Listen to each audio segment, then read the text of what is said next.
సర్వాధికారియు నిరంతర స్తోత్రార్హుడు యేసుక్రీస్తు ప్రభు వారి ప్రశస్త నామంలో ఉదయకాలపు వర్తమానాల కొరకు ఎదురు చూస్తున్న మీ అందరికీ ఇమాన్యుయల్ మినిస్ట్రీస్ తరపున మా శుభాభివందనాలు తెలియచేస్తూ ఉన్నాను. క్రీస్తునందు మాకు అత్యంత ప్రియమైన దైవజనాంగమా, ఎలా ఉన్నారు? ఈరోజు అరుణోదయపు దినాన్ని లేచి ప్రార్థన చేసుకున్నారా? కనీసం 2-3 అధ్యాయాలైన దేవుని వాక్యాన్ని చదువుకున్నారా? తమ్ముడు చెల్లి మిమ్మల్ని వాక్యం చదువుకున్నారా? ప్రార్థన చేసుకున్నారా? మనస్సాక్షి ఎక్కడో మీ మీద నేరారోపణ చేస్తుందా? ఒకవేళ ఇంకా ప్రార్థన చేసుకోకపోతే వర్తమానం విన్న తర్వాత అయినా కొద్దిసేపు అయినా ప్రార్థనలో గడపండి. ప్రభు సన్నిధిలో గడపకుండా గడప దాటి బయటకు వెళ్ళొద్దని ప్రేమతో మీ అన్నగా, మీ కుటుంబ సభ్యునిగా మిమ్మల్ని బ్రతిమలాడుకుంటూ ఉన్నాను. మంచిది. నిన్న ఆదివారం ఆరాధనలకు వెళ్ళొచ్చారు కదా.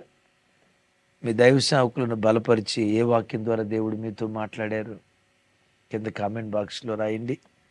మన ఇమాన్యుయల్ మినిస్ట్రీ సెంట్రల్ మందిరం నుండి ఆదివారం నిన్నటి దినాన 4 దివ్యమైన వర్తమానాలు పరిశుద్ధాత్మ దేవుడు అందించారు.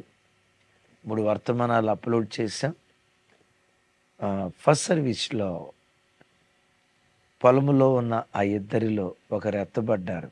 ఎత్తబడిన ఆ వ్యక్తి ఎవరు విడవబడ్డారు. దివ్యమైన వర్తమానం వినండి. 2వ సెషన్లో సాతాను నిన్ను అడ్డగించగలడేమో కానీ నీ ప్రార్థనను అడ్డగించలేడు. ప్రార్థన ఎంత ప్రభావం కలిగిందో, ప్రార్థన కొరకై నిన్ను పురుకొల్పే దివ్యమైన వర్తమానం. ఇప్పటికే 1000 మంది ప్రజల వర్తమానం చూశారు. ఆ 2 వర్తమానాలు అలాగే ఈవినింగ్ సెషన్లో దైవ సేవకురాల ద్వారా యూట్యూబ్లో అప్లోడ్ చేసాం. వినండి, ఆశీర్వదించబడండి. మంచిది. ఈ దినం పరిశుద్ధాత్మ దేవుడు ఎందుకో ఓ ప్రత్యేకమైన సందేశం మీతో పంచుకోమని దేవుడు నా హృదయాన్ని పురికొల్పినటువంటి వర్తమానం. చూడండి, పేతురు మొదటి పత్రిక 5వ అధ్యాయం 7వ వచనం. ఆయన మిమ్మును గూర్చి చింతించుచున్నాడు గనుక మీ చింత యావత్తు ఆయన మీద వేయండి. మనుషుడు రకరకాల చింతల గుండా ప్రయాణమే వెళ్తున్న దినాలు. ఆరోగ్యాన్ని గూర్చిన చింత, భవిష్యత్తును గూర్చిన చింత, పిల్లలను గూర్చిన చింత, ఉద్యోగ వ్యాపారాలను గూర్చిన చింత. ఒక చింత ఏంటి? రకరకాలైన చింతలలో మనిషి నలగొట్టబడుతూ ఉన్నాడు. క్రైస్తవ జనమ, చింత ఎంత భయంకరమైనదో మీతో ఒక మాట నన్ను చెప్పనివ్వండి. చితిమంటలు చచ్చిన మనిషిని కాలిస్తే నీ గుండెల్లో ఉన్న చింత బ్రతుకున్న మనిషినే కాల్చేస్తుంది. విన్నారా? చితిమంటలు చనిపోయిన మనిషిని కాలుస్తాయి. హృదయములో ఉన్న చింత బ్రతుకున్న మనిషిని సజీవంగా కాల్చుకు తింటుంది.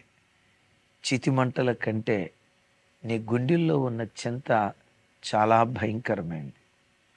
ఈ రోజు నుండి దేన్ని గూర్చి నువ్వు చింతపడకు. అయ్యా, మరి నేను చింతపడకపోతే నా కోసం ఎవరు చింతపడతారు? అసలు నన్ను గూర్చి చింతపడే వాళ్ళు ఎవరూ లేరయ్యా అని అనుకుంటూ ఉన్నావా? ఓ దివ్యమైన మాట పేతురు గారు అంటాడు, ఆయన మిమ్మును గూర్చి చింతించుచున్నాడు. ఈ ఉదయం వాక్యం వింటున్న చెల్లి, నా వైపు చూడు. తమ్ముడా, నా వైపు చూడు. నన్ను గూర్చి చింతించే వాళ్ళు ఎవరూ లేరు అని అనుకున్నావా? భూమి మీద మనుషుల్లో ఎవరు నిన్ను గూర్చి చింతించే వాళ్ళు లేరేమో, కానీ భూమి ఆకాశాలకు సృష్టికర్త అయిన దేవుడు నిన్ను గూర్చి చింతిస్తున్నాడు. నీ పిల్లలను గూర్చి చింతిస్తున్నాడు. నీ ఆరోగ్యాన్ని గూర్చి చింతిస్తున్నాడు. నీ పిల్లల వివాహాన్ని గూర్చి చింతిస్తున్నాడు. నీ ఆర్థిక స్థితిగతులను గూర్చి చింతిస్తున్నాడు. ఈ అప్పుల ఊబిలో నుంచి నిన్ను ఎలా బయటకు తీసుకురావాలా అని నిన్ను గూర్చి చింతిస్తున్నాడు. నీ కుమార్తెల వివాహ విషయం ఎలా కార్యం చేయాలా నిన్ను గూర్చి చింతిస్తున్నాడు. నీ జీవితంలో ప్రతి విషయం నిన్ను గూర్చి నీ దేవుడు చింతిస్తున్నాడు. ఈ ధైర్యంతో బ్రతుకు. నిజమే, దేవుడు మనలను గూర్చి చింతిస్తారు అనేది ఎంత వాస్తవమో మీకు చెప్తా. ఆయన మనకు తండ్రి, మనం ఆయనకు పిల్లలం. నేనంట పిల్లలు ఎప్పుడు ఏ స్కూల్లో జాయిన్ చేయాలి, ఏ స్కూల్లో జాయిన్ అవ్వాలా, వాడేం చింతించడం. నాకు బట్టలు ఎట్లా, వాడేం చింతించడం. వినండి, వాడేం చింతించడం. ఈ బుక్స్ ఎట్లా కొనాలి, వాడేం చింతించడం. ఈరోజు పొద్దున్నే టిఫిన్ ఏం తీసుకెళ్ళాలి, వాడేం చింతించడం. తన బిడ్డను గూర్చి తల్లి తండ్రి ప్రతి క్షణం చింతిస్తూ ఉంటారు. తల్లి, మిమ్మల్ని ఒక మాట అడుగుతా, మీ పిల్లలను గూర్చి మీరు చింతిస్తారా? మీ పిల్లలు చింతపడుతూ ఆలోచిస్తూ ఉంటారా? చెప్పండి. ప్రతి క్షణం ఈ రాత్రే అనుకుంటారు. ఎస్, ఏమని? ఈరోజు బిడ్డకి రేపేం టిఫిన్ చేసి పెట్టాలి, వీడికి క్యారేజీ ఏం కట్టాలి, సాయంత్రం వచ్చేసరికల్లా ఏం చేయాలి. వాడి గూర్చి తల్లిగా నువ్వు ఎట్లా ఆలోచిస్తావో, తండ్రిగా వీడిని ఏ స్కూల్లో జాయిన్ చేయాలి, ఏ కాలేజీ అయితే బాగుంటుంది, ఏ కోర్సులో జాయిన్ చేస్తే బాగుంటుంది, తల్లిగా తండ్రిగా నీ పిల్లల గూర్చి నువ్వు చింతిస్తున్నావు కదా. పిల్లల గూర్చిన చింత నీకెందుకుందో తెలుసా? నీ దేవుని మనస్సు అలాంటిది గనుక ప్రతి తల్లి తండ్రి తన పిల్లల కోసం చింతించినట్లుగా పరలోకపు తండ్రి నిన్ను గూర్చి చింతిస్తున్నాడు. మర్చిపోకు. నిన్ను గూర్చి ఒక్క క్షణం కూడా ఆలోచించే నరమాత్రుడు ఎవ్వరూ లేకపోయినా నీ కొరకు ప్రాణం పెట్టిన దేవుడు నీ గూర్చి చింతిస్తున్నాడు. ఓ మాట అంట, యేసయ్య ప్రాణం నీ కొరకు ఎందుకు పెట్టాడో తెలుసా? నీవు నరకానికి వెళ్ళకూడదనే చింత యేసయ్యకుంది. నువ్వు పుట్టక మునిపే నిన్ను గూర్చి చింతించి కల్వరిలో తన ప్రశస్తమైన రక్తాన్నిచ్చి, గమనించండి, నువ్వు పుట్టక మునిపే నీ చింత నుంచి విడుదల కలుగు చేయటానికి మార్గాన్ని దేవుడు సిద్ధం చేశాడు. అవ్వ ఆదాములు, అయ్యో ఈరోజు తినటానికి మనకు పండ్లెట్లా అని ఆలోచించక మునిపే పరలోకపు తండ్రి అవ్వ ఆదాములకు తండ్రి కదా, ఆదాముకు ఏమేం కావాలో దేవుడే ఆలోచించి అన్నీ సమకూర్చాడు. ఎంతగా నిన్ను గూర్చి చింతించే దేవుడు నీకుండగా, బిడ్డ ఎందుకు ఏడుస్తున్నావు, ఎందుకు చింతిస్తున్నావు? ఆలోచించి ఆలోచించి మానసికంగా ఎందుకు కృంగిపోతున్నావు? మానసికంగా ఆలోచించి ఎందుకు పిచ్చిదానివైపోతున్నావు? ఎందుకు అనవసరంగా ఆరోగ్యాన్ని పాడు చేసుకుంటున్నావు? దేవుడిచ్చిన ఆయుష్ను నీవు ఆలోచించడం ద్వారా ఎందుకు అర్ధాయుష్తో నీ జీవితాన్ని మిగిల్చుకుంటున్నావు? అసలు నువ్వెందుకు చింతించాలి? నిన్ను గూర్చి చింతించే దేవుడు నీకున్నాడు గనక ఈ రోజు నుండి నేను చెప్పే పనులు చేయి. నీ చింత యావత్తు ఆయన మీద వేసి నిశ్చింతగా బ్రతుకు. ఆమె చెప్పండి ఒకసారి. నీ చింత యావత్తు ఆయన మీద వేసి నిశ్చింతగా బ్రతుకు. ఎప్పుడైతే నువ్వు నిశ్చింతగా బ్రతుకుతావో అప్పుడు కార్యం చేయటం దేవుడు ప్రారంభిస్తాడు. ఇప్పుడు పేతురయ్య ఈ మాట అన్నారు కదా, మీరు అనొచ్చు, పేతురు గారు ఎట్లాంటి ప్రసంగాలు మేము కూడా చేస్తామండి, బాధలు వచ్చినప్పుడు అర్థమవుతుందండి.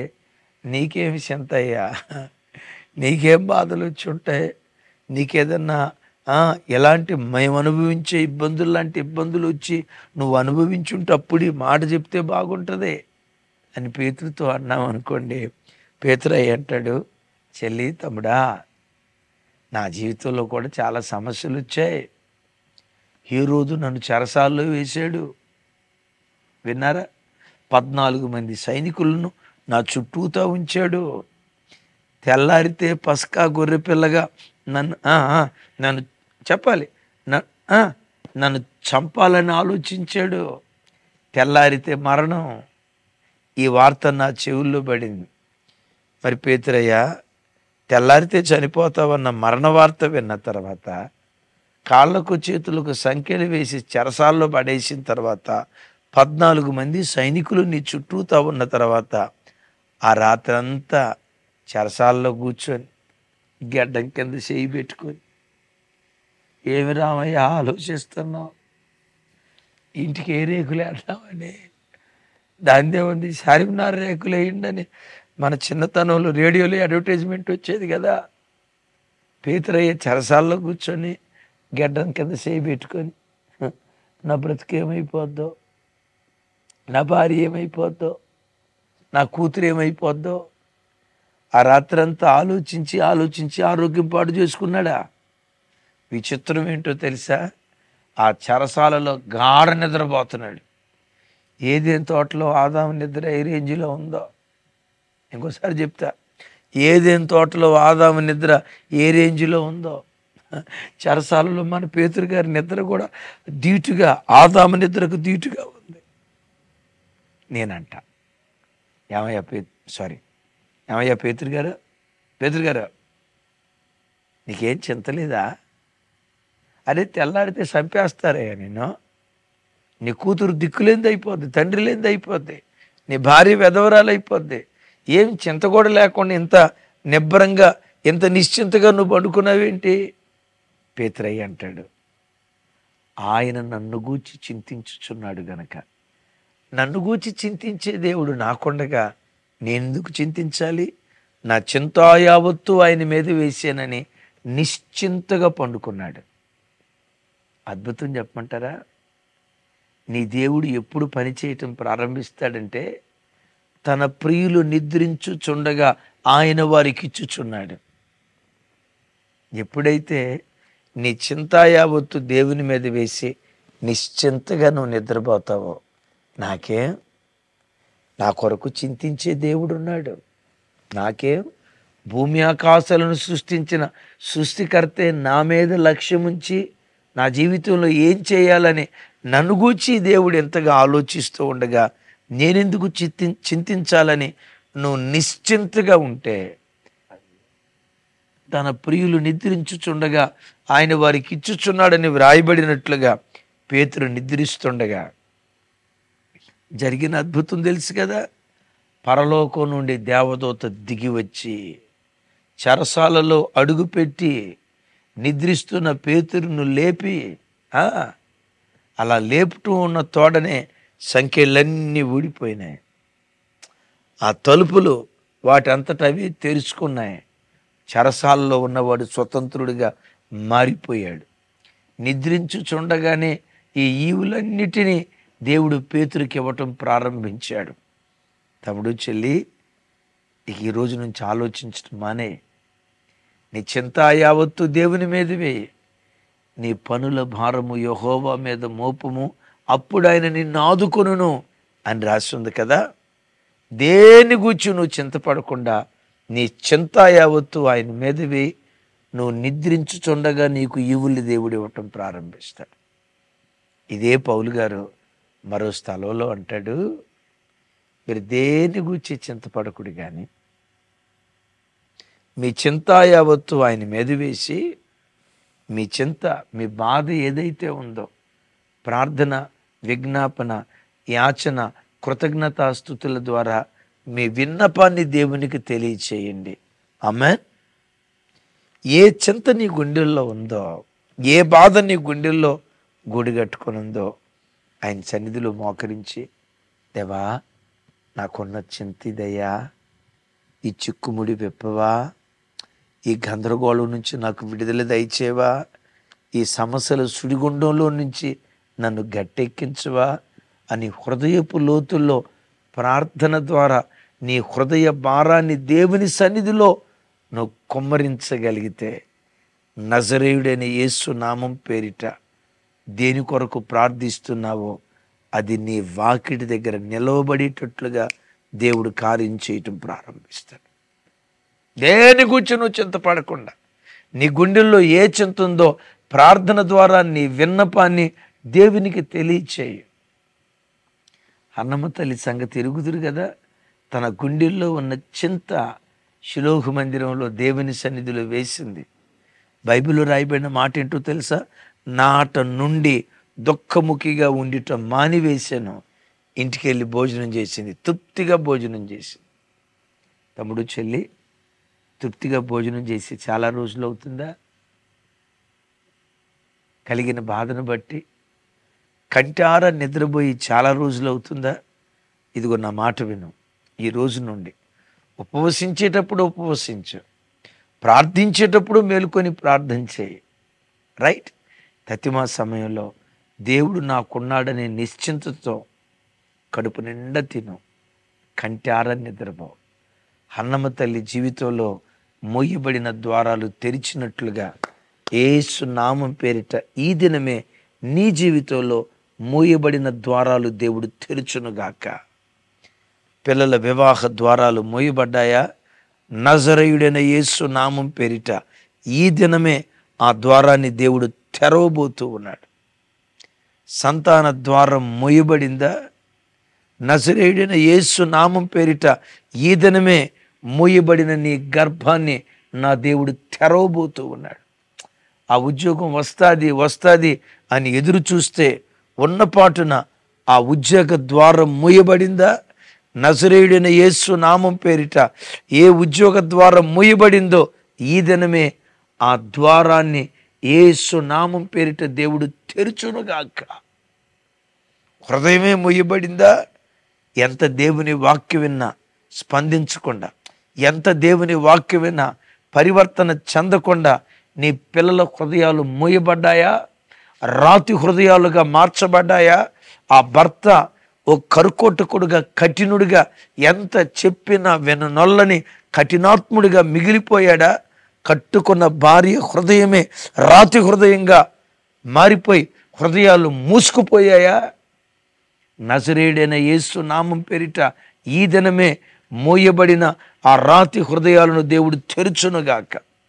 ఆ కఠినమైన హృదయాలనే మాంసపు ముద్దలుగా దయగల దేవుడు మార్చునుగాక. ఏ ద్వారం నీ జీవితంలో మోయబడింది? ఏ మార్గం నీ బ్రతుకులో మోయబడింది? నా చేతులెత్తి యేసు నామం పేరిట ఈ ఉదయకాలమందు మిమ్మల్ని దీవిస్తున్నాను. గడిచిన దినాలలో మూయబడిన ప్రతి ద్వారం, మూయబడిన ప్రతి అవకాశాలు యేసు నామం పేరిట ఈ దినమే దేవుడు తెరుచునుగాక. నీ దేవుడు ఎలాంటి వాళ్ళు చెప్తాను. ఇజ్రాయేలీలు ఎరుకోలో ప్రవేశించకూడదని ఎరుకో పట్టణస్థులు తలుపులు మూసారట. తలుపులు ఎంత అడుగులు ఉంటాయి? 20 అడుగులు లేకపోతే 40 అడుగులు. రథాలు గుర్రాలు వెళ్ళాలి రావాలి కాబట్టి 20 అడుగులు 40 అడుగులు. ఆ 20 అడుగుల 40 అడుగుల ద్వారాన్ని విన్నారా? ఆ 40 అడుగుల 20 అడుగుల ద్వారాన్ని ఎరుకో పట్టణస్థులు మూస్తే, సాతాను తలుపులు మూస్తే దేవుడు ప్రాకారాలు పడగొట్టాడు. ఎరుకో చుట్టూత 8 కిలోమీటర్ల వైశాల్యములో ప్రాకారం, 20 అడుగుల వెడల్పు తలుపులు ఓ 10-20 ఉంటాయి. 20 అడుగుల తలుపులు మోయబడితే దేవుడు ప్రాకారాలు తెరిచాడు. నా చేతులెత్తి దీవిస్తున్నా. చిన్న మార్గం మోయబడిందేమో, విశాలమైన మార్గం నిశ్చయంగా దేవుడు నీ బ్రతుకులు తెరుచునుగాక. అయితే నీ జీవితంలో చేయాల్సింది దేని గురించి చింతపడకుండా నిశ్చింతగా ఉండు. నీ చింత ప్రార్థన విజ్ఞాపనల ద్వారా నీ విన్నపాలు దేవునికి తెలియచేయి. అద్భుతం చూసే కృప దేవుడిస్తాడు. ఈ రాత్రి కుటుంబ ప్రార్థన చేసుకుంటారు కదా, ఒక్క అర్ధగంటైనా కుటుంబంలో కుటుంబ ఆరాధన చేసుకుంటారు కదా, చేసుకోండి. అటు కృప దేవుడిచ్చునుగాక. ప్రార్థన. దేవా, ఈ ఉదయకాలం ముందు ఈ వర్తమానం విన్న ప్రతి బిడ్డ కొరకు ప్రార్థిస్తున్నాను. దేని కొరకు మీరు చింతపడకండి, ఆయన మిమ్మల్ని గూర్చి చింతిస్తున్నాడు. ఎంత గొప్ప దేవుడు మాకున్నావయ్యా. మా గూర్చి చింతించే మీరు మాకుండగా మేమెందుకు చింతపడాలి స్వామి? మా పిల్లలకి ఏం చేయాలో మీరు చింతిస్తున్నారు. మాకు మంచి ఆరోగ్యం ఎలా ఇవ్వాలో, మా ఆర్థిక స్థితిగతులు ఎలా చక్కదిద్దబడాలో, మా పిల్లల వివాహాలు ఎలా జరిగించాలో, మా కుటుంబంలో ఉన్న ప్రతి విషయాన్ని గూర్చి మీరు చింతిస్తున్నారయ్యా. మీరే మమ్మను గూర్చి చింతిస్తూ ఉండగా మాకెందుకయ్యా ఈ చింత? నిశ్చింతగా బ్రతికే కృప ఈ వాక్య విన్న ప్రతి బిడకు దయచేయుదురుగాక. ఏ అవకాశాలు గతంలో మూయబడ్డాయో మూయబడిన ప్రతి ద్వారం యేసు నామం పేరిట ఈ దినమే మీరు తెరుచుదురుగాక. గవర్నమెంట్ ఉద్యోగాల కొరకు కాంపిటేటివ్ ఎగ్జామ్స్ రాస్తున్నారు, డిఎస్సి ఎగ్జామ్స్ రాస్తున్నారు, గ్రూప్స్ ఎగ్జామ్స్ రాస్తున్నారు. ఆయా కాంపిటేటివ్ ఎగ్జామ్స్ రాస్తుంటుండగా నీ బిడ్డలకు అఖండమైన విజయాన్నిచ్చి మూసుకుపోయిన ఉద్యోగపు ద్వారాలు యేసు నామం పేరిట ఈ దినమే మీరు తెరుచుదురుగాక. గర్భద్వారం మీరు తెరుచుదురుగాక. మూయబడిన అవకాశాలు మీరు తెరుచుదురుగాక. సాతాను తలుపులు మూస్తే నువ్వు ప్రాకారాలు పడగొట్టిన దేవుడవు. ఈ వాగ్దానం ఈ ఉదయకాల వర్తమానం వింటున్న ప్రతి బిడ్డ జీవితంలో నెరవేర్చండి. సమస్త ఘనతలు మీకే ఆరోపిస్తూ యేసు నామం పేరిట ప్రార్థించి స్తుతించి పొంది ఉన్నాం తండ్రి. తండ్రి అయిన దేవుని ప్రేమ, కుమారుడైన యేసు క్రీస్తు వారి దివ్య కృప, పరిశుద్ధాత్మ దేవుని సహవాసం మనకు సకల పరిశుద్ధులకు సదా తోడయుండి నడిపించునుగాక. Amen, amen, amen. Thank you. కృపా సమాధానాలు మన అందరికీ తోడయుండునుగాక.